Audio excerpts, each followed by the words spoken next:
Hello again! Surprise, surprise, it's me, Mrs. Sadowski, getting ready to read Island of the Blue Dolphins, Chapter 23.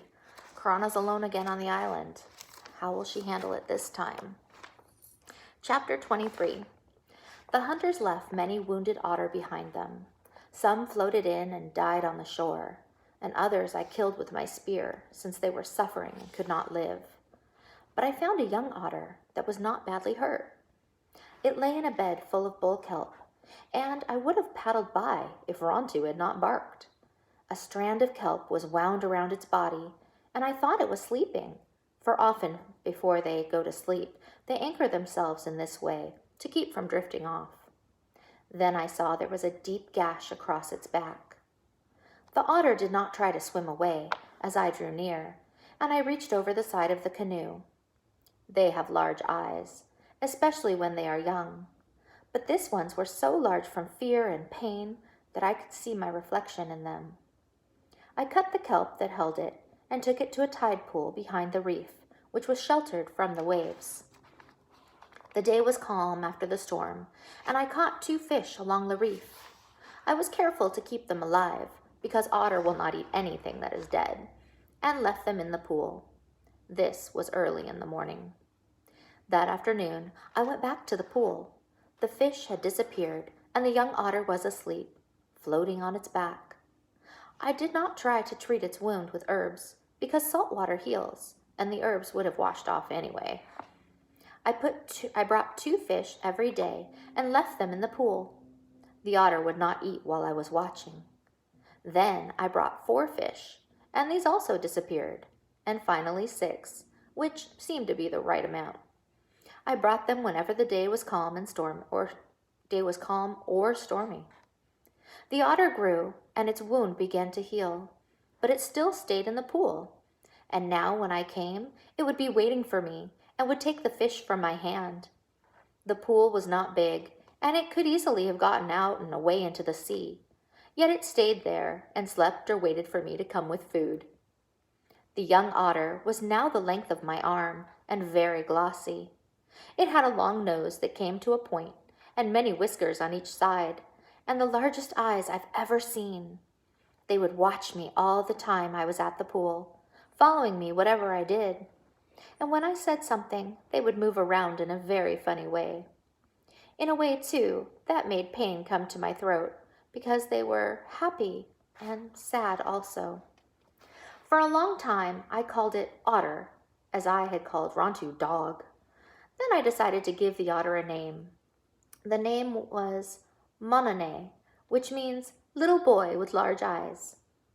It was a hard task catching fish every day, especially if the wind was blowing and the waves were high. Once, when I could catch only 2 and drop them into the pool, Monone ate them quickly and waited for more. When he found that that was all I had, he swam around in circles, looking at me reproachfully. The waves were so high the next day that I could not fish on the reef even at low tide, and since I had nothing to give him, I did not go to the pool. It was 3 days before I could catch fish, and when I went there again, the pool was deserted. I knew that he would leave someday, but I felt bad that he had gone back to the sea and that I would never catch fish for him again. Nor would I know him if I saw him again in the kelp, for now that he had grown and his wound had healed, he looked like all the others. Soon after the Aleuts had left, I moved back to the headland. Nothing had been harmed except the fence, which I mended, and in a few days the house was the same as before. The only thing that worried me was that all the abalones I had gathered in the summer were gone. I would need to live from day to day on what I could catch, trying to get enough on the days when I could fish to last through the times when I could not. Through the first part of winter, before Monone swam away, this was something hard to do. Afterwards, it was not so hard, and Rontu and I had enough to eat. While the abalones were on the island, I had no chance to catch the little smelts and dry them. So the nights that winter were dark, and I went to bed early and worked only during the day. But still I made another string for my fishing spear, many hooks of abalone shell, and last of all earrings to match the necklace Tutok had given me. These took a long time, for I searched the beach many mornings when the tide was out before I found 2 pebbles of the same color as the stones in the necklace, and soft enough to cut through. The holes in the earrings took even more time, for the stones were hard to hold. But when I was done, and had rubbed them bright in fine sand and water, and fastened them with bone hooks that fit my ears, they were very pretty. On sunny days, I would wear them with my cormorant dress and the necklace, and walk along the cliff with Rontu.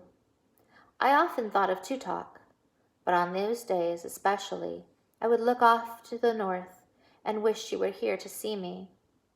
I could hear her talking in her strange language, and I would make up things to say to her, and things for her to say to me. It sounds like she's missing Tutok quite a bit, and I think that the little otter must have helped because she had somebody to care for, and it kind of gave her a purpose. But now the little otter's gone too. I wonder what will happen next. Stay tuned.